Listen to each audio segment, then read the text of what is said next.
I asked one of my high level clients the other day on her thoughts, on her progress, and her inner transformations as we had been working together for about 2 months at the time. And she replied, well, I have this power that I've never felt like I had access to.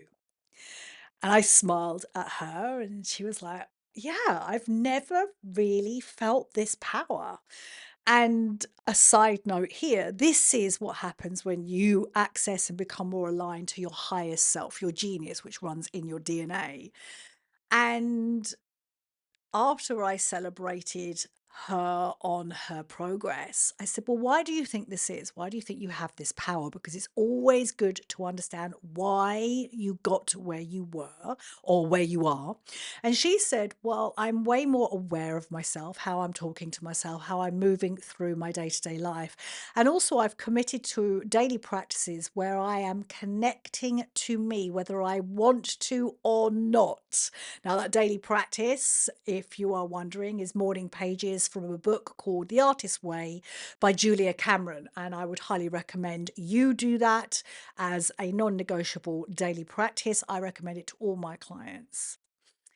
And this is what starts to happen when women demand more from themselves, because if you demand more from the world, you want a better relationships, you want to travel the world, you want to write the book, you want more success in whatever form that is for you. It all starts and ends with you. You are the catalyst. What goes on in your inner world, your thoughts, your words, your emotions, your energy is, well, it will become your outer world. So if you want to change your reality, you change inside. So as my client was telling me this, I then asked her another question, and I don't think she was expecting it. But I said, "Well, what are your stumbling blocks? What keeps getting in your way?" And let's dive into that.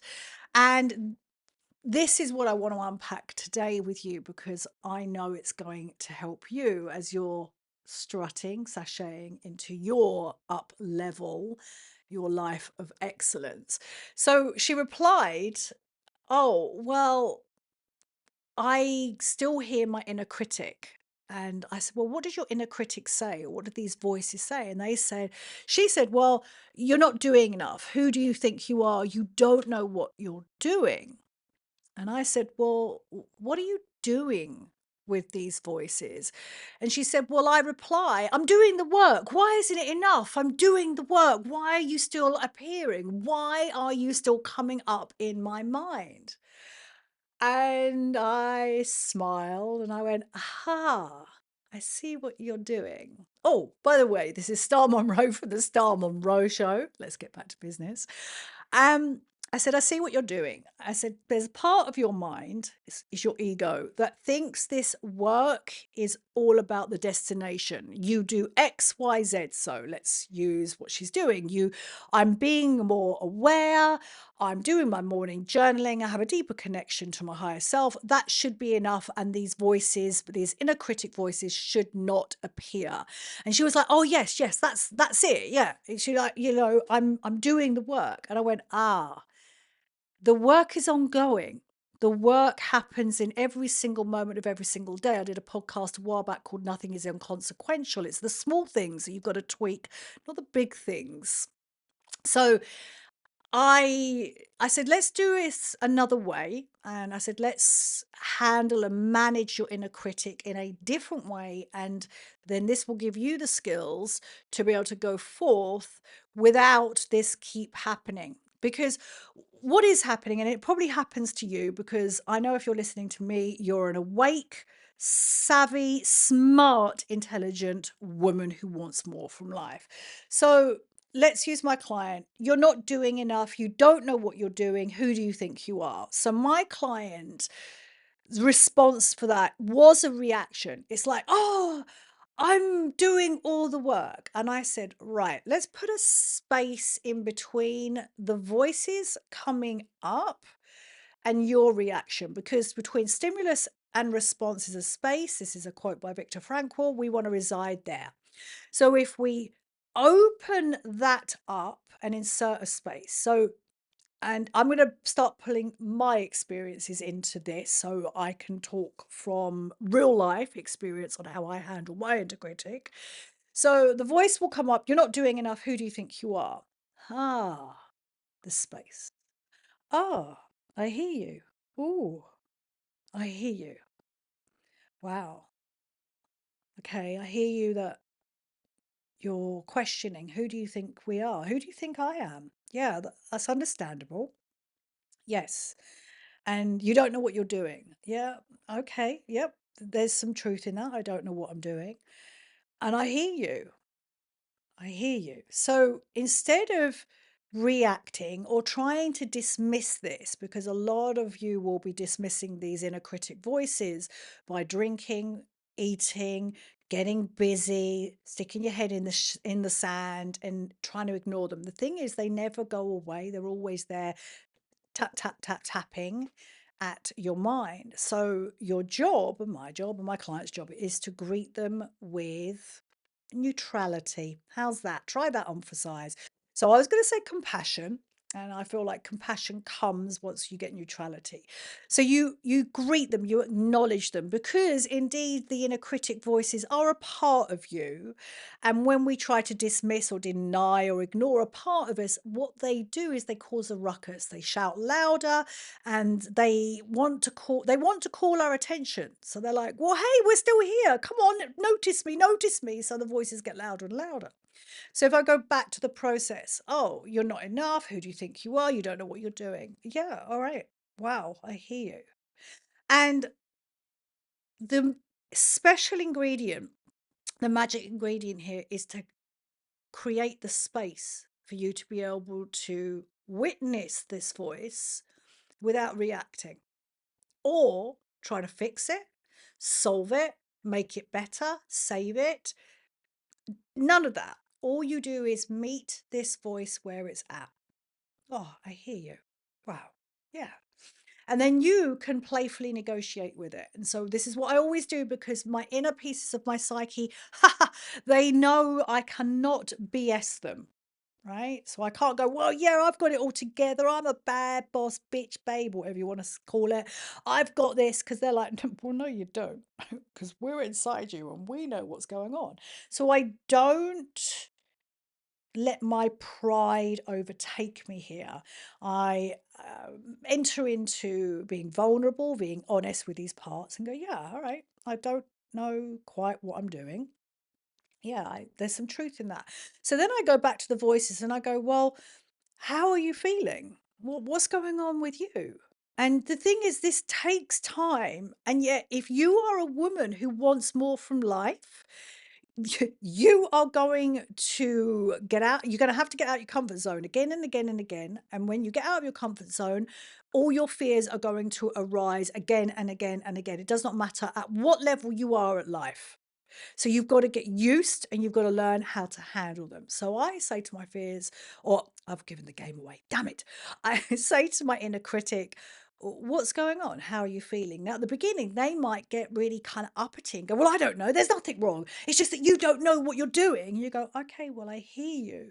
So you have to kind of create this calm environment within you for these voices, these parts of your psyche to be here, to feel like it's safe for them to express themselves. Can you see that when you teach yourself that these inner parts, it's safe to express yourself, you then go out into the world and you express yourself? Because you're teaching yourself safety and security and validation, and you're witnessing yourself from inside over and over again. So yeah, you might have an argument with these parts. Well, I don't know. Like, hi, it's just because you don't know. So I know how these parts of me roll. So I know when my inner critic pipes up, I'm like, oh, I've got a feeling what's under there. You're scared. You're scared. So whatever you're saying is just like a little protection, kind of to try and stop me doing what I'm doing to get out of my comfort zone. because you don't know what's going on. There's an uncertainty here. It's unpredictable, and that's what happens. Life is uncertain, is unpredictable, and you need to be forearmed, forewarned to be able to go out there and handle this. Because if you always live within your safety zone, and you're going to keep on playing smaller and smaller and smaller, and you're going to wake up one day, look in the mirror, and you won't even know who you are. So going back to these voices, I go, oh, I see that you're scared. There's fear. So what do you need? What do you need from me? How can I make you feel more secure and safe? And again, they might come back to you, well, I don't know. And you go, well, it's okay. You're welcome here. Fear, feeling scared, you're all welcome here at the seat of my table. I love you. I really appreciate your wisdom, and I really appreciate you protecting me. I really do. And do you know what? I'm going to take baby steps forward. I'm going to keep moving forward. I'm going to keep getting out my comfort zone. And you know what? I may not know all the answers, but I'm going to find them. And I may not know what I'm doing, and I'm going to find a way forward. And who do I think I am? Well, this is where the work of mine really comes into it. It's kind of like, oh, fruition. That's probably not even the right word, but it feels like it's good to me. It's like, "Mwah, this is the chef's kiss now," because you go, well, I am a woman who is, because you've done the self-identity work. The thing is, if you do not shift your self-identity, the way that you see yourself, then you're always going to revert back to your fears, your least unevolved parts of you, the parts of you that do not want you to get out of your comfort zone. So you go, so when they say, who do you think you are? You go, well, I am a woman who figures things out. I am calm, I'm cool, I'm collected, I'm unbothered, I'm confident. I have high standards. I know who I am, I know where I'm going. I may not have all the answers right now, but they're coming. They're coming. And I trust. I trust the journey. I trust myself. I trust you. Thank you so much, fears. I trust you for protecting me. And do you know what you can do? You can sit at the seat of my table, have a cup of tea and a slice of cake, and I'm going to take care of you, and I'm going to take care of me as I forge ahead, as I take my next steps forward, because I am no longer who I used to be, where I was scared. I am a woman who is cultivating courage, bravery, unapologetic confidence. I am a woman who is wealthy, healthy, wise, and highly intelligent. You see? So I'm always getting my clients to tap into the woman they are becoming, because it gives you a different anchor point, gives you a different touchstone when the inner critic starts piping up and telling you that you can't do it. So let's wrap this all up. And then my invitation to you is for you to take this into your week and start to bring more awareness of, you've got to start to become aware of when your inner critic pipes up, and you're going to have your own cornucopia of phrases and words. Mine from my inner critic is, you're not enough. Everyone's going to leave you. No one likes you. You can't do it. So I know now that that's my inner critic. That's my fears talking to me. So first of all, you've got to become aware of actually what you're doing now in response to your inner critic. Are you ignoring, denying, drinking it, eating it, getting busy so you don't have to handle it? Are you trying to dismiss it and pretend that you're this bad boss, bitch, babe? That's very difficult to say. And going, oh, I've got this. You've got all that bravado. That won't work. That will not work. I'm going to tell you that right now. It will work for a while, but you will burn yourself out, and it's exhausting to have bravado. Your job is to be very honest with what's going on, and to hold space for these parts of you that are running scared. And you need to playfully negotiate with them and come from the place of the woman you are becoming and saying, I'm learning how to handle this. Language is so important. If you've listened to me for more than a hot second, your words are spells. And it's not like, I've got this, I can do this, I'm this. No, I'm learning, I'm cultivating, I will find a way, I am, so you're really pulling a different languaging into the cells and bones of your body. And the big side note with this is that none of this will work if you do not gift yourself the space between stimulus and response. Is a space you want to reside there. Thank you, Viktor Frankl. I've said I've honored you twice on this podcast. Nothing's going to change if you're running around and you're not willing to do it. But again, I know that you're a woman who's willing to do it because you're listening to me. And this is not a one and done process. It's not a one and done process. You don't get to do this today and tomorrow and the next day and then sashay mosey off into your life and then forget about this. No, this is a practice that you have to, it's like breathing. Like this practice is like breathing because you're always thinking. So I said years ago, if you want to change your life, you've got to change the things that you do over and over and over again. And one of those things that you do over and over again is thinking. So you have got to stay vigilant. So I'm sure you know by now, if you've listening to me for a while, I'm a student of the I Ching. The I Ching recommends us to be vigilant, awake, steadfast, robust, grounded, determined, neutral, neutral, and stop labeling things so much. Well, that's a little bit tidbit from my life. If you label things, you're going to get lost. So yeah, your job is to. This is the big thing. This is the big thing. When you realize that, oh, I've got to do this every single day. Oh, oh, oh, interesting. Oh, that's what I mean by demanding more from yourself. You've got to stay vigilant to you. You've got to save yourself from you. I was talking about it last week. So, onwards, warrioress. Strut into your world, bring more awareness, insert that space, and greet these voices and playfully negotiate them with them. Allow them to be in you. Do not dismiss them. There's a quote by Joe Diardon. If you do not welcome these parts of your psyche in, they will come knocking at your door unannounced at 4 a.m. in the morning and they will cause a ruckus.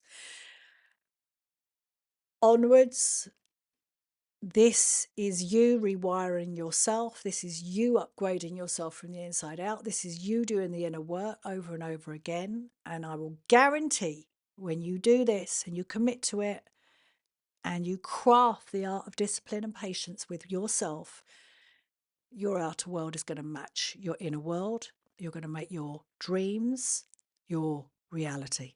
I know that to be true. Until next time, stay absolutely fabulous.